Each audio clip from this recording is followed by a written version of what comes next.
Oi, gente. Então, um bate-papo aqui, uma conversa sobre, pequeno vídeo sobre a aula da semana que vem, ou melhor, dessa semana, próximo sábado, dia 15 de agosto, então, segundo o nosso cronograma, o livro de Joel.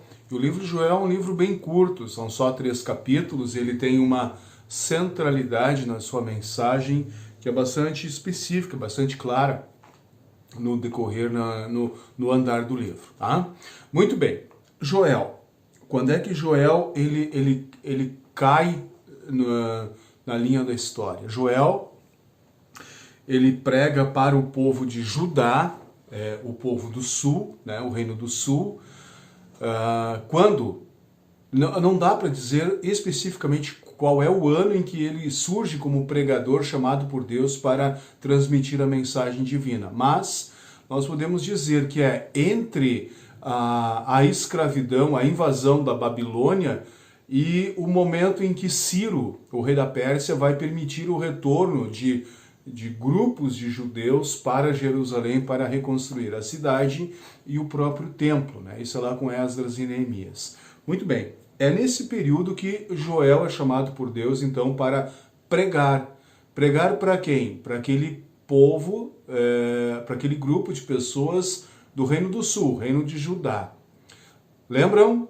Nabucodonosor havia invadido, levou os habitantes de Jerusalém, os moradores de Judá, para a Babilônia, para serem escravos e trabalharem lá na Babilônia, né? Daniel é um destes elementos que fez parte do grupo de escravos na Babilônia.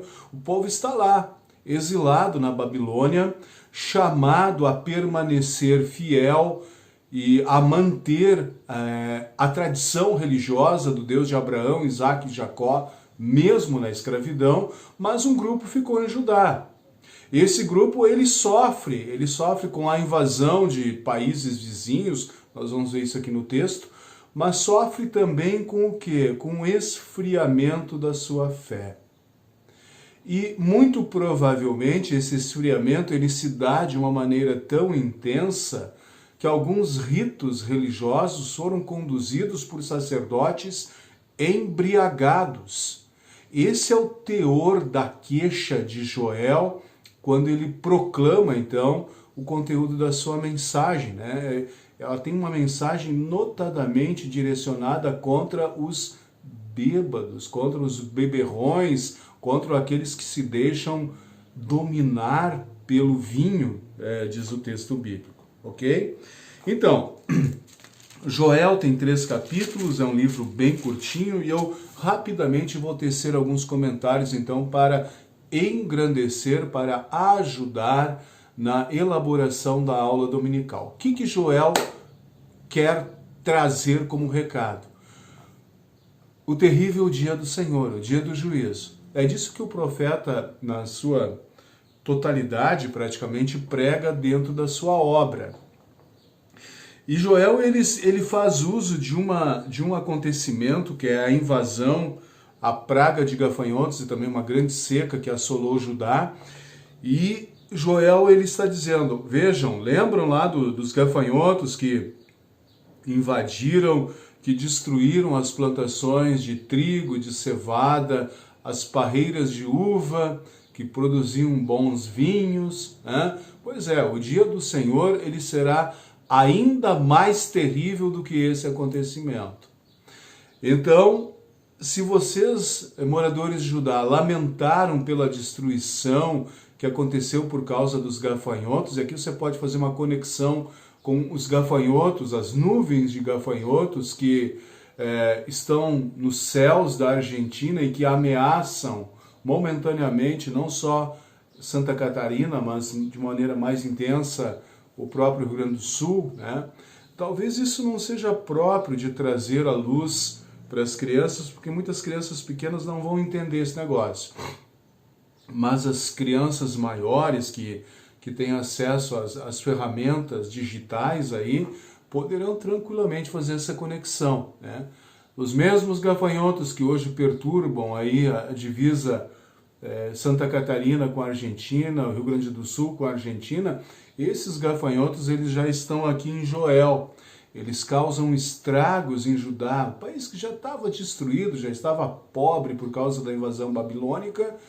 E agora, Deus chama Joel e diz, olha, avisa o povo, se não houver arrependimento, se não houver uma volta aos caminhos de Deus, o dia do juízo ele será tão terrível, mais terrível do que essa tragédia que aconteceu com os gafanhotos. Notem, para os filhos de Deus, para os cristãos, o dia do juízo será terrível? Sim, terrível no sentido da abrangência dos acontecimentos, né? Amplitude dos acontecimentos, destruição. Claro, nesse sentido será terrível. Agora, para os cristãos, aqueles que têm a marca cristã no coração, no interior, o dia do juízo será dia de alegria, dia de bênção, dia de felicidade e alegria que não tem mais fim. O cristão ele não precisa ter pavor, medo do dia do juízo. Aliás, professoras da escola dominical, nunca se esqueçam, quando nós oramos a oração do Pai Nosso, em determinado momento nós dizemos, venha o teu reino. E em palavras bem simples, nós estamos pedindo que o reino de Deus venha de uma vez, que esse mundo acabe e que se instaure o reino de Deus de maneira completa. Às vezes a gente passa isso lá na doutrina e a gente não se dá conta, né? Mas enfim, o foco do profeta Joel é alertar sobre esse terrível, bem entendido, terrível dia do Senhor, o dia do juízo. No capítulo 1, talvez você vai perguntar assim, tá, mas esses gafanhotos, eles existiram, eles de fato destruíram? Notem que os verbos, no capítulo 1, versículo 8, eles estão sempre no presente, né? Que chora a morte do seu noivo, 1:8. Ou no versículo 10, os campos estão arrasados. No versículo 11, na parte final, pois não há trigo, né? De fato, permite-se compreender que essa destruição dos gafanhotos, ela aconteceu. Mas agora, a partir do capítulo 2, nós vamos perceber uma mudança na tonalidade do discurso do profeta Joel. Porque Joel vai chamar a atenção para o arrependimento do povo. Aliás, essa é a função da igreja, né?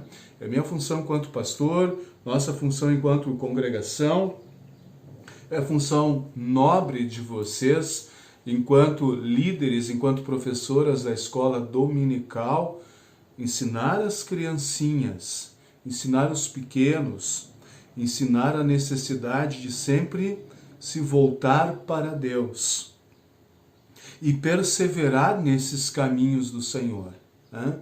Perseverar, manter esse ensino lá no coração. Isso é o que se espera da igreja.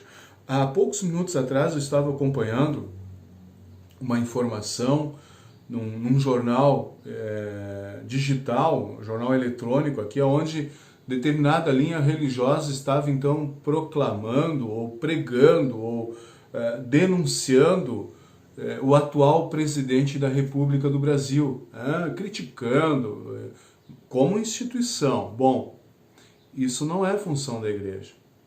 A função da igreja não é fazer política partidária.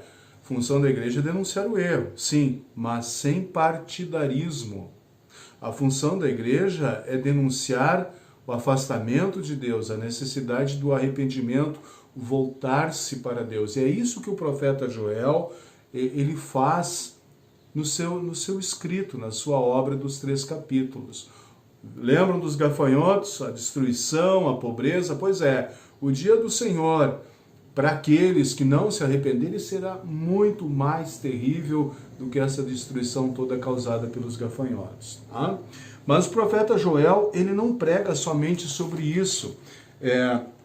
a tonalidade, a tônica mas vejam que há outros indícios, há outros elementos que nos permitem aprender muita coisa legal com o profeta Joel. Por exemplo, no capítulo 2, no versículo 13, capítulo 2, versículo 13, profeta Joel, Deus está chamando o profeta Joel para dizer assim, em sinal de arrependimento, não rasguem as roupas, né? O que os moradores de Judá faziam, rasgavam as roupas para demonstrar, nós estamos arrependidos. Deus vai dizer, rasguem o coração. O arrependimento, ele não é algo para ser mostrado, né? Mas é para ser algo de fato intensamente vivido por cada pessoa, por cada cristão. Rasguem o coração e não vivam de aparências. Bem claro esse recado. Vejam também, no versículo 14, o profeta Joel, ele faz referência lá na última linha, ofertas de alimento e de vinho. Às vezes é muito comum eu, como pastor, encontrar cristãos que não entendem, que discordam e até teimam com o pastor sobre o ensino da oferta, dizendo que isso, ou seja, o ensino da oferta não é bíblico, né? Olhem aqui, profeta Joel, em torno de 700, 800 anos antes de Cristo, ele está falando o quê? Ofertas de alimento e de vinho que os israelitas deviam levar para o templo, a fim de que fossem ofertados, né, no templo para o trabalho de manutenção da pregação da palavra. Ofertas de alimento e de vinho. E no versículo 15, faço mais um adendo aqui, convoquem o povo para se reunir no templo, né? Que bom que o profeta Joel não viveu em época de pandemia, porque senão ele teria problema em pregar isso aqui, né? E é uma bronca com o prefeito da cidade, com o governador do estado, né? Mas vejam que a reunião do templo é algo importante dentro de um contexto de povo de Deus. O reunir-se no templo, claro, hoje nós temos restrições em relação ao risco de contaminação, contágio, por causa do coronavírus e tal, mas a prática usual, normal, é a reunião no templo, a reunião na igreja, ouvir a palavra, alimentar-se dessa palavra e assim fortalecer a fé verdadeira. No capítulo 20, aqui no capítulo 2 ainda, capítulo 2, versículo 20, na segunda linha, vocês vão observar a referência à praga de gafanhotos que vem do norte. Sempre os inimigos de Israel ou Judá, eles vêm do norte. É uma maneira de se dirigir aos inimigos do povo de Deus. Os inimigos do povo de Deus, eles não vêm do oeste, que seria o mar Mediterrâneo, não vêm do sul, que é o Egito, né, a terra de Edom, não vem do leste, que seria a Babilônia, o deserto da Arábia ali, mas sempre notadamente vem do norte. O autor bíblico, sempre que ele quer fazer referência aos inimigos dos israelitas, ele normalmente utiliza a origem do norte, né? Aos inimigos que vêm do norte, aos gafanhotos que vêm do norte. Os inimigos do povo de Deus, eles sempre vêm do norte, tá? Muito bem. A partir desse momento, aqui no capítulo 2, versículo 20, há uma mudança na tonalidade da pregação do profeta Joel. Ele pregou sobre os gafanhotos, a seca, a necessidade de arrependimento. Agora o profeta Joel, ele vai pregar o evangelho, ele vai dizer, mas não se esqueçam, Deus é bom, Deus é justo e Deus quer a salvação de todas as pessoas. Deus não se alegra com a condenação do ser humano. Deus quer a salvação de cada um. E foi por isso que Deus providenciou o plano da salvação, que envolve o quem? A figura de Jesus Cristo. E sobre isso, no versículo 28, O profeta Joel, ele chama atenção para a ação do Espírito Santo. Derramarei o meu Espírito, diz o Senhor. Coisa que vai acontecer lá em Atos 2, né? O dia de Pentecostes, aquilo que nós vimos há 10 finais de semana atrás, 2 meses e meio aproximadamente, o dia de Pentecostes. O Espírito Santo vindo e habitando entre os corações daqueles cristãos lá de Jerusalém. Muito bem, para fechar, a gente já tem aqui 15 minutos de diálogo, aliás, de monólogo com vocês. No capítulo 3, desculpem, ali no versículo 4, vocês vão encontrar o seguinte: povos de Sidom, repito, vou começar de novo. Povos de Tiro e de Sidom, e de toda a Filistéia, o que é que vocês querem de mim? Estão querendo vingar-se? Se é isso que querem, então também estou pronto para me vingar de vocês. E aí segue, vocês roubaram a minha prata, o ouro, vocês levaram o povo de Judá e venderam, etc. e tal. Muito bem. Povo de Sidom e Tiro, da terra dos filisteus. Vocês lembram daquele gigante filisteu que no passado havia afrontado o povo de Israel e morto com uma pedrada na testa, né? Davi e Golias, filisteu. Show? Beleza. Agora vamos fazer vamos abrir um parênteses aqui e conversar um pouquinho sobre aquilo que muitos de vocês, filhos de vocês, crianças, ouviram semana passada, a explosão daquela parte do porto do Líbano, né? Onde é que fica o Líbano? Pois justamente, o Líbano fica nesse território dos filisteus. Líbano, às margens do mar Mediterrâneo, né? Qual é a capital do Líbano?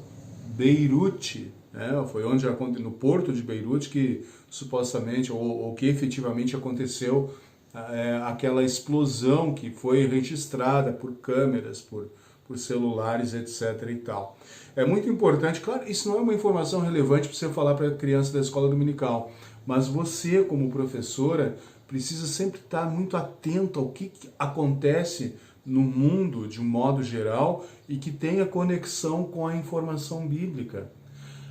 O seu diálogo, a sua aula, sempre, ou poderá ser sempre enriquecida quando você tiver essas informações e puder, claro, usar de maneira adequada. Não é o caso aqui, a gente não vai chamar atenção para a aula da escola dominical, mas foi algo marcante, a explosão lá no Líbano, né? Foi algo que rolou aí em jornais e televisões, internet no mundo inteiro. Legal. Eis que o profeta Joel ele faz referência sobre esse lugar. Então, como é importante a gente saber conectar a atualidade com a informação bíblica. Isso enriquece na informação, ok? Muito bem, profeta Joel, 3 capítulos, coisa bem assim, rápida de ser lida. Eu li agora em 10 minutos, reli aqui o livro, né? Qual é a mensagem, qual é a tônica do profeta Joel? Chamar atenção para o terrível dia do Senhor. Ele vai acontecer? Vai. Jesus ensina isso no Novo Testamento. Sinais na natureza, alteração na natureza, o esfriamento do amor fraternal entre irmãos, entre famílias, pais e filhos, são sinais da proximidade do terrível dia do Senhor, que é anunciado pelo profeta Joel. O que se requer do cristão, o que se requer de você, das crianças da escola dominical, que estejam sempre vivendo uma vida de arrependimento, uma vida de voltar-se e permanecer nos caminhos de retidão, de justiça, nos caminhos do Senhor, caminhos de salvação. É isso que a igreja deve fazer, é essa a função da Igreja de Cristo. Não é pregar sobre política partidária, não é promover outros tipos de eventos, né? Eu fico às vezes abismado quando a igreja se torna um restaurante. Eu realmente fico incomodado com isso, confesso para vocês. Ainda mais estudando e lendo os textos, onde se percebe qual é a utilidade da igreja, afinal de contas. É pregar sobre Jesus, é pregar sobre o reino de Deus, é pregar sobre a necessidade de arrependimento para salvação de almas imortais. E isso não tem valor. Por mais que algumas pessoas entendam que o valor está valor da instituição está no seu patrimônio, no seu imóvel, na sua manutenção, no tamanho do seu caixa lá no banco, né? A palavra de Deus ela é muito clara em dizer qual é a responsabilidade, qual é a responsabilidade, a função, o desafio da igreja cristã.